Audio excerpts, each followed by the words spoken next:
Welcome to Linda's TV show. If it is your first time of stopping by or coming across my YouTube channel, you are highly welcome. Please, I beg you for this favor, click on that red button that says subscribe. Beside the red button is a notification bell. Turn the bell on so that anytime I upload a new video, you will be the first person to check it out. I appreciate each and every one of you who always come back to watch my videos. Like you know, I present news on daily basis to you. So after watching the video, you are free to criticize and leave your comment constructively. Share the video. Yeah, you can share it to your family, friends, anybody that you can, so that they themselves will be informed. Now I present to you another interesting or informative video which we are going to watch together. Yeah, I'm going to watch this video together with you. Then we'll come to the comment section to talk about it. Structure. What do you mean? Structural imbalance. How? Well, when you don't have a proper structure on the basis of your agreement, it will not only affect security, it will affect every sector. A country of multi-ethnic, multi-language, a country of population of about 250 million people. When you don't have a very good structure to run that country, you don't devolve power into the region, state, local government, and federal, definitely the issue of insecurity will arise in that kind of country.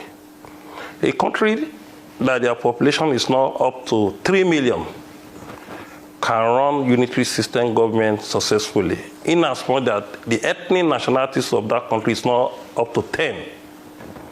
But when we are having like 20 ethnic nationalities, with 3 million, you have to devolve power. So the issue of insecurity arises when we are deviating from our federalism in 1966. And when we are deviating from our federalism, after 1 year, there was a civil war. The people that fought Biafra war, and even Nigerian army, we did not have an opportunity to monitor arms after the end of the Civil War in 1970. And at the same time, we have moved from federalism to unitary. We have moved from regionalism to statism. By then, we started witnessing different type of high-profile crime, armed robbery. You will see in 60s, you don't see armed robber going to the banks. But after Civil War in 1970, 1975, 1976, we started witnessing armed robbery in the banks. In our history, from immemorial, we don't witness armed robbery in Yoruba land before Civil War. What we witness is a theft, somebody that's still chicken, ram, or yam in the farm. So as the population is growing, and the population is growing, we now devolve to statism. That was the bane of our problem in this country. Let me bring you now to the regions that you mentioned. And let's start off from where, we are talking, the Southwest. You have been, for many, many years, an advocate of regional security. We're not just calling it regional security at that time. Being one of the co-founders of the OPC, which was very strong in the Southwest where we are now. And one will want to ask, did you think at that time when you were one of those setting this up, did you think that today will be like it is now, which was why you participated in setting it up all that while ago? Well, in 1994, the issue of protecting life and property was not part of our aims and objective of OPC when we founded it. But the community leaders realize the potentials that OPC have as a mass movement, and the organization that have members that can lay down their life because of Yoruba people. That was the time, on 1999, they started calling them that you as an OPC, you can secure us. Apart from fighting for interests of Yoruba people, we realized that you have the boys that can confront criminal armed robbers. And it started in mainland local government. In mainland local government and Ifo local government in Ogun State. That was how the issue of protecting life and property in the community started in OPC. Initially, our member was not being paid. They were doing it as a volunteer by then. But it got to a stage that some companies started engaging them.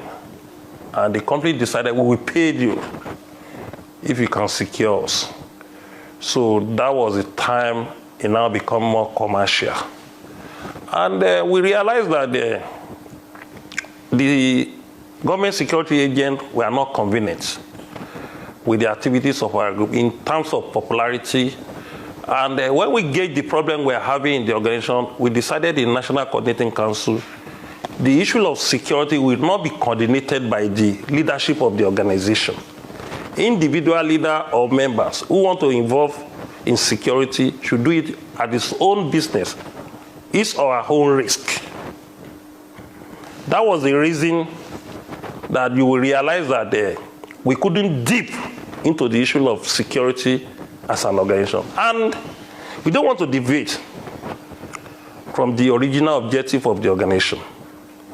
We don't want to deviate from championing the cause of true federalism. We don't want to deviate from the issue of promoting our culture and identity. And we don't want to deviate from foster unity within the Yoruba sons and daughters. And we are being very, very careful. We realize that the level of popularity OPC is gaining have overshadowed some of the aims and objectives of the organization. We now say that let's decentralize this. The issue of security of your street, don't bring it to the National Coordinating Council that will always hold every week. Anything that happens about your security, deal with it, individual leader and members. So, originally, issue of security is not part and parcel of our aims and objective. But now, it seems as if with what has happened subsequently, it has become not just part and parcel of the objectives, as if it has overshadowed virtually every other thing that is happening. Well, unfortunately, it happened, and we don't have option. Apart from the level of OPC, when I now became RR0R, when I became RR0R in 2018, I have no choice that issue of security should involve part and parcel of our activities. As the RR0R, as the traditional defense minister of Yoruba land, you have no option. And you are fighting the cause of the Yoruba people.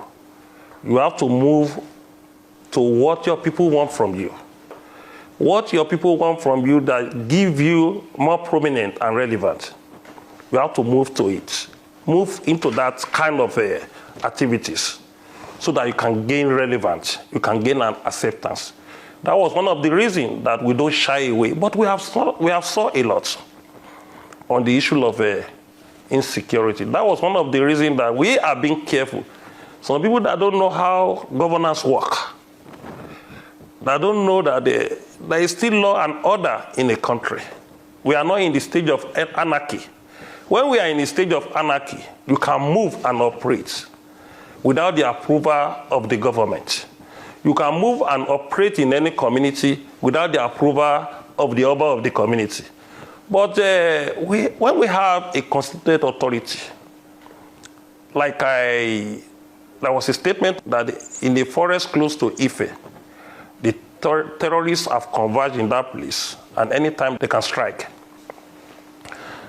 Some people say, RR should have gone to that bush and drive them away and kill them. We were just laughing.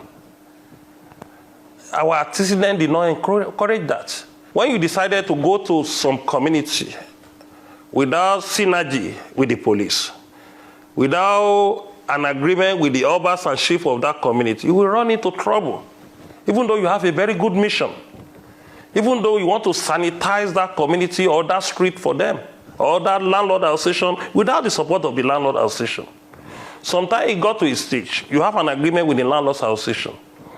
When the issue becomes boomerang, the landlord association will shift. They will shaking out. You face your music. And that has given us a lot of negative image.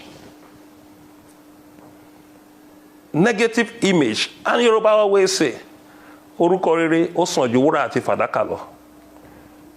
So we now realize that we decided about 5 years ago that anyone that wants to secure a community or area, you must have an agreement with the Oba of that community or the landlord association of that area. And you must consult at least DPO of that area or area commander. When you have an agreement or synergy with this organ, you always have a smooth ride on disengaging criminal from that area. And at the end of anything that happens, they won't blame you. Because police, as a security of government, when incident happen, the government and the people will listen to them first more than you as a private organization. And sometimes you that want to go and attack criminal, the police will turn criminal to innocent person, and you as a security organization will become criminals. So we know where we are coming from. I've been in this struggle, this 29 years. I started at the age of 23. 23 years, 1993. I was 23 by then. So if I don't know what I'm doing now, that means I won't know what I'm doing for life. So it's not about cowardice. It's about experience. Okay, let me give you another example. In the time of insights, we witnessed something like an anarchy similar to anarchy within 3 days. By that time, we were even defending government facilities. Because when we got the information, 22 police stations are burned in Lagos. Initially, I said, don't involve in this issue. Because I was not happy the way those protesters was being killed. I'm an activist. My background, I was an activist. So when I got the information that the way they were being mailed and killed, I decided that anything that will happen should happen. But after 2 days, I could not withstand the way the ocean and the area boys took over the incident. Looting more, looting very commercial areas, and 22 police stations was being burned. I now decided that I call a meeting online, go and defend all these facilities. Because if they successful burn like 70 police stations in Lagos, and some in other states were in trouble after the end of this crisis. Because police have their role to play in terms of security. They are mother of internal security. No matter their shortcomings, sometimes we disagree. They are mother of internal security. And even we, as a freedom fighter, sometimes they always be an advantage to us. So even though we are fighting a cause, we want to change. We will not destroy our institution. When we destroy our institution, we destroy our facilities. We have to be rebuilt it with the taxpayers. We pay for it. So we're moving to support some local government chairman that they have burned about 3 LCDA to defend the facilities. And most of the communities were calling us. They were calling my line, 3 lines directly. And we linked them with some of our structures to reduce that crisis. In Ogbomoso, OPC was in charge of security of Ogbomoso. for about 1 year before the police came and take over the SACs. I don't know the name they call them now. And other states. So that was something similar to anarchy. We don't pray for anarchy. By then, you don't need an approval of the constitutional authority before you move in to crime area, when you have a crime incident. But when we are still having a country being run by the government, federal government, state government, local governments, the police, DSS, civil defense, Obas, you know the name of Obas in Yoruba? Yorubas are called Ijo Awon Oba, Ononpe ni Ijoba. The congregation of Obas are being called Ijoba. Yeah. Ijoba is the government. So the Obas have a role to play. Even though you don't have influence on commissioner of police, you don't have influence of the governor, the Oba can call governor that I want a community security and I want RR to back me up. Where we sight some criminal in our forest, we want RR to back me up to flood these people out of our forest. By then, the governor will link the Oba with the director of the DSS and the commissioner of police, and the combination of the groups and the security agents will work together. Is that happening now? It's not happening. Why? Because sometimes the government Nigerian government did not realize security is not about government alone. It's about every citizen in that country. Every citizen have a role to play. Some that not part of the group like ours, they have access to intelligence, information. But sometimes Nigeria have fear to disseminate information to security because some of the security have turned to courts. Some of them, they are agents of criminal. They want to make quick money. By the time giving them information, the criminal will come to your house and kill you. But in terms of OPC have the confidence when citizens give them an information. They will put that information to the security. They will send that information to the security. And when we realize that security is becoming reluctant, we go to the media. And that was one of the reasons that we have to issue statements because we have passed many information to the security agents. They couldn't act. Sometimes they said it's beyond their power. Because they fight the intelligence to the villa did not act. Okay, look at what the Deputy Speaker of the House of Assembly said. That they got an information that the DSS have written an intelligence to the villa for 40 times that they will attack Kuje prison. But they refuse to act. They refuse to act. Your organization, your position is such that you are able to take intelligence, use it, or hand it over to those who you believe should use it. What has happened most recently with all the information that you have gone to release to media, that you have cried out to say, this is what I'm hearing, or this is what we are seeing? What has happened? Well, we have many alternatives. One, I was one of the people that pushed for Amotekun. I was one of the people. If not, I was the one that started it from the beginning. That called the attention of the governor that we must hold Southwest Security Stakeholder Conference, which the governor did after 1 year, 4 months of the agitation. You mean the governors of the governor of Southwest? Okay. And at the end of that conference, the 27-man of committee that was established bring the word Amotekun. And when the governors were reluctant because of their political interest to even start the operation, one of their aides raised it and now picked it up with the press conference. And it became another struggle entirely. To set up an Amotekun. He got to say, I have to write. I wrote open letter to the Attorney General, and I cite different references. ISBA in the north, different references, different organizations. I reference different organizations in every geopolitical zone. JTF in Borno. So we have the right to have our own Amotekun. And Afe Babalola cite different authority in our constitution.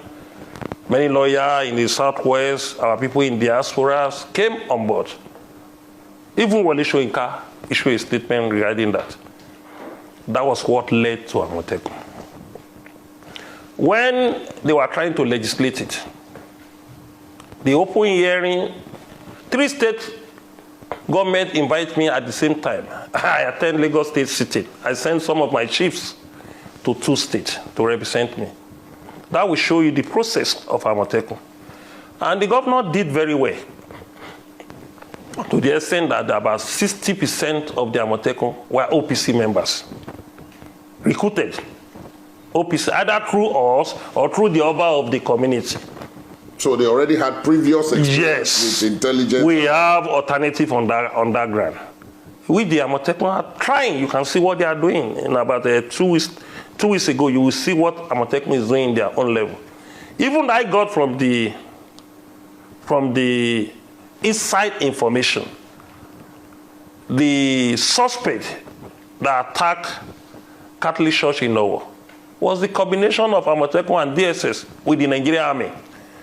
The Nigerian Army just take the shine to pronounce the success. The arrest. Yeah, the arrest. I got the information. That is a combination of DSS, Amotekun, and Nigerian Army. So Amotekun is trying their own best. The only problem they have is that the federal government did not allow them to carry a sophisticated arms, rifle, to face this criminal. That was a report I got 3 months ago, that the top ISIS members, 7 of them are in Kogi State. Top 7 ISIS members, they are in Kogi State. And 4 of them are in Okene. And when they arrested the suspect of Owo, when they mentioned it, I was just laughing that these are the guys. And the federal government was right. After attacking the Catholic Church in Owo, the federal government said that the intelligence reflected that the people that attacked Owo were ISWAP. ISWAP, not ISIS, sorry. ISWAP.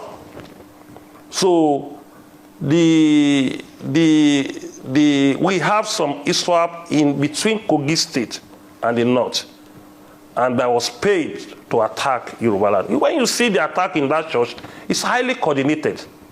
Even those people that was shot that did not die, they made sure they killed up to 40 before leaving that church. And some villages in Owo, they were living in that area. I was coming from Marigide Akoko about 2 weeks ago. I realized a lot of things that is happening in that bush. And I called the head of Amotekun. You have to be very careful. I'm in touch with 3 leaders of Amotekun regularly. We talk almost 3 days to share intelligence and to discuss about the issue of security. Because when you don't have the power to operate as an individual, you will use the government on ground, especially our state government. There must be a synergy between us, between the RR0R Kakanfo and these state government's security agencies. Even the federal government, because what they are doing for us in the Southwest is not in overall advantage of the federal government. It's part of our advantage. Before you can have a very good government, a government must protect life and property.